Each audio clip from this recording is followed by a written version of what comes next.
Hey, welcome to Mental Health Monday. Question for you. What season are you in? Does the world look green and beautiful and sunny around you, or does it feel dark and dreary and cold and distant? What type of a season are you in your life right now in this moment? Some seasons I'd like to go on and on. I'm a summer person. I like it warm. I like the heat. But others, like winter, I would prefer that they end as quickly as possible. And of course, that's talking in the natural, but that's true with seasons of our life also. There's some seasons that we just so enjoy and we just want to kind of freeze frame right there and stay there. There's other seasons that are really difficult and we just want to run. Like we just want to run from them. And those difficult seasons, which is what we're really going to talk about today, often bring along some friends and they're called things like doubt and depression and hopelessness and all of this kind of comes to the party, the fears, the insecurities, all those things. You can put your own name in there. Anxiety loves to come. There's so many things. But today we want to talk about a woman who we meet in the Old Testament, and her name is Naomi. Now, as we go into this, I want to say this to you. I want you to just capture this sentence right here. Every season has an end. Okay. Every season has an end. So, anyways, when we come to know Naomi, she and her husband and their two sons, they moved from Bethlehem to Moab. And the reason they did that is because there was a famine. There was a famine in Bethlehem. And so they go to a neighboring country because they hear there's food there. But while they are there, her husband and both of her sons die. So she's the only one left from that a family who initially moved. She's the only one left. The sons had married in Moab. But again, so she had her daughter-in-law, she had two daughter-in-laws, but her husband and both of her sons had died. And so what happens is she hears that there's food again in Israel, and she decides that she's going to go back to Bethlehem. And both of her daughter-in-laws start out with her, and then she realizes that she's asking them to leave everything. So she tells them to go back home, and one does, and the other one named Ruth goes with her. Okay. And basically says, wherever you go, I'm going to go. Like, you're my family. Your God's going to be my God. Like, we're in this together. And so they head back for Bethlehem. They make the journey and, they enter back into this town where Naomi had lived for years, the place she'd gotten married, the place she had had her boys. The whole town was excited. Like, it was the talk of the town. And the women are like, is this really Naomi? Could it be her? Is she back? Is it her? But her response really shows us the degree of pain that she was in. In the book of Ruth, chapter 1, verse 20, it says this is her response to women. We're like, oh, we're so excited to have you back.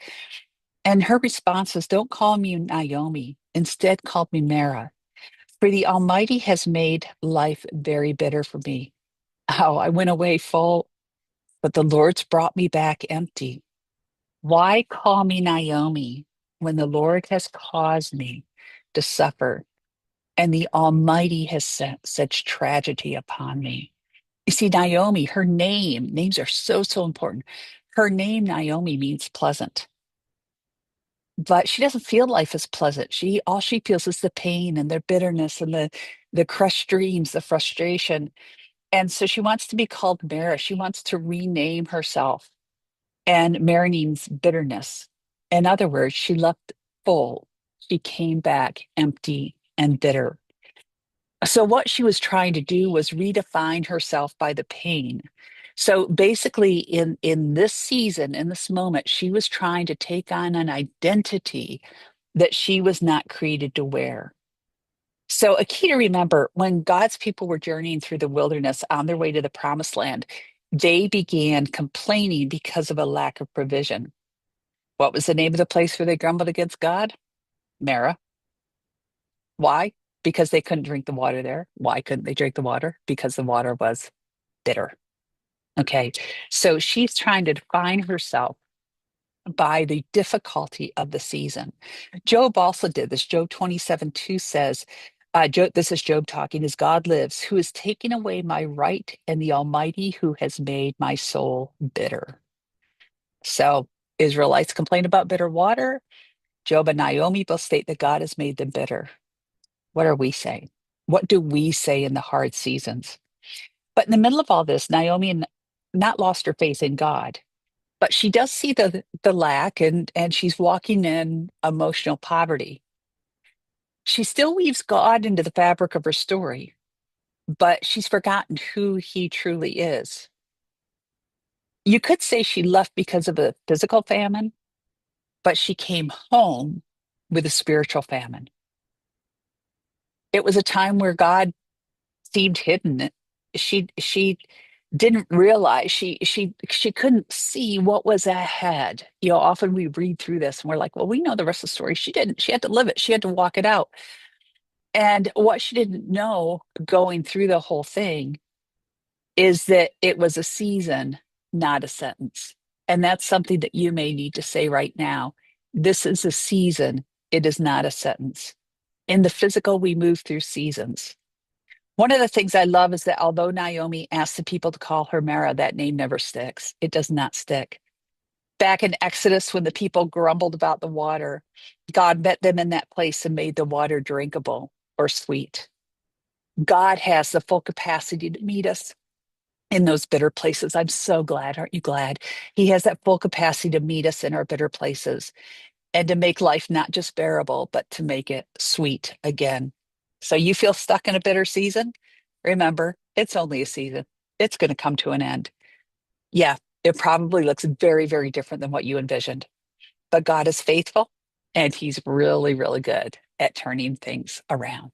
Seasons change. The bitter season, the difficult season, the painful season that you're in will come to an end. It has a time limit on it. But the only way to get to the end is to journey through it. So don't despair and don't give up. I want to thank you for joining me today. If you want to learn more about the ministry, you can visit either of our websites.